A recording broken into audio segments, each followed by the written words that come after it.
I'm here with former Darlington great and South Carolina Gamecock football player Brian Scott.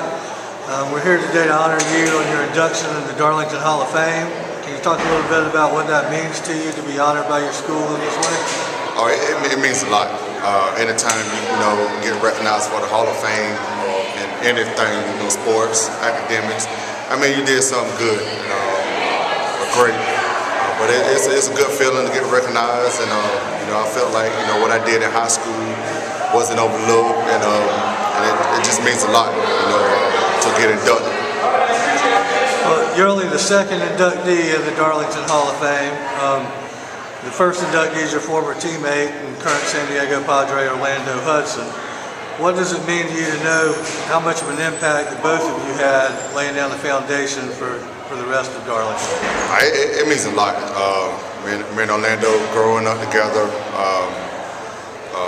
being cousins. I mean, it's just great, to be in a family and to go out there and compete against with one another, but be on the same team and knowing that when we out there on the field together, good things gonna happen. We got a good chance to win. Every time we on the field together, we out there competing to get a win. To follow him in the induction is big. It means a lot. Him being the first one getting inducted, I'm being the second. That just shows, the athletic accomplishments on and off the field meant a lot to this school, and that's good. Well, it certainly did. Y'all certainly won a lot of games together. Brian, you were a three-sport All-State selection as a junior and a senior. Can you talk a little bit about some of your favorite moments in each of the three sports? Definitely, for baseball, it's probably my best natural sport. Just came to me natural. Just ran through the family, uncles and cousins. Played a lot of baseball, and that was just natural. Now knowing what I know now, I wish I would have worked a little bit harder at baseball. But I thought I had a good career. First year playing, last year at St. John's in '95, we won the state championship, and I was third base, and I had a lot of good moments during that year, on the team, and had some hits, and had a good job. And basketball was my love. Love basketball. That's my best sport.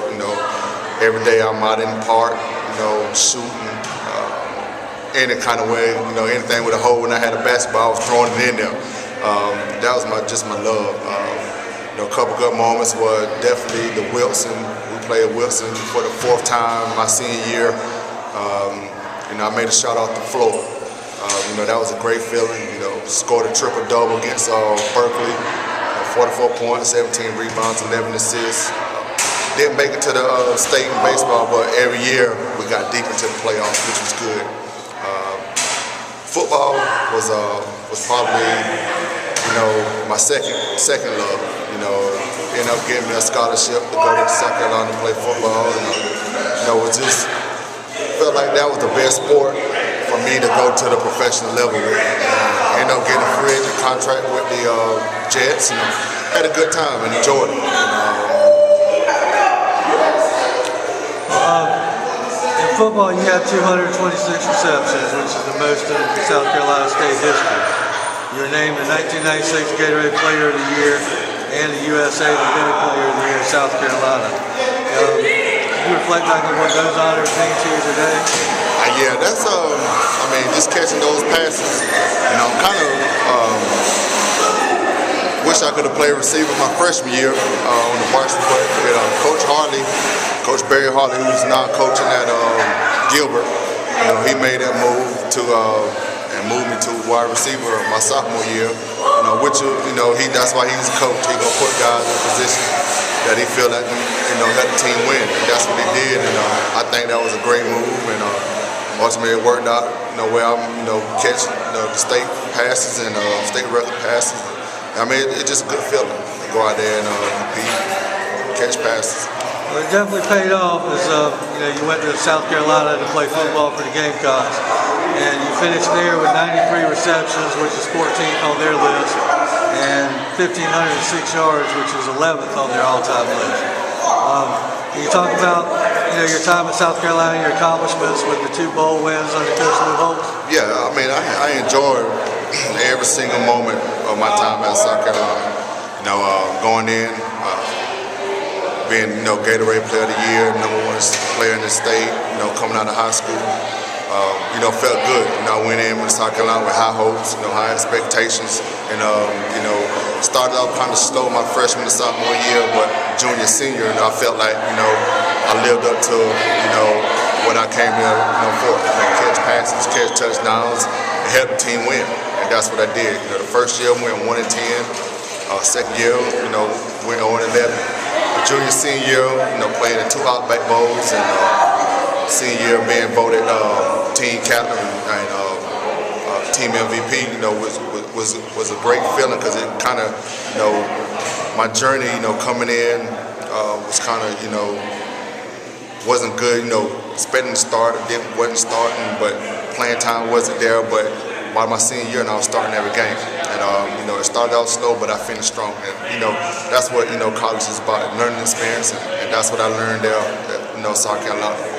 Well, that certainly had to be a special experience as well, because it seems like that kind of turned Carolina toward the good ever since those 2 bad years, and you kind of springboarded them to where they are today.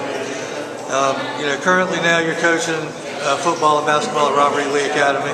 Can you talk a little bit about what it's like now to pass down all the knowledge you have in the sports to these kids today? Oh, it feels good. Anytime you can help anyone succeed or try to do something good, it always a great feeling. Along the way for me, I had people helping me and telling me this and telling me that. And sometimes you don't know what they're saying, but over time you learn to figure out what it meant. And I think that's what the kids over at Robert E. Lee now, they understanding what I'm telling them to do, and they're going out there and playing hard for me, and that's all I can ask for. Just go out there and play hard, compete, and want to be great. Don't just be good or just do enough to get by. Be great, be the best. If you're gonna go out there and put your sweat and tears and out there, go out there and be the best. Well, Brian, it's been wonderful talking to you here today. Congratulations on your induction in the Hall of Fame. And I look forward to seeing you here, watching Robert E. Lee do some great things here in the future. Thank you.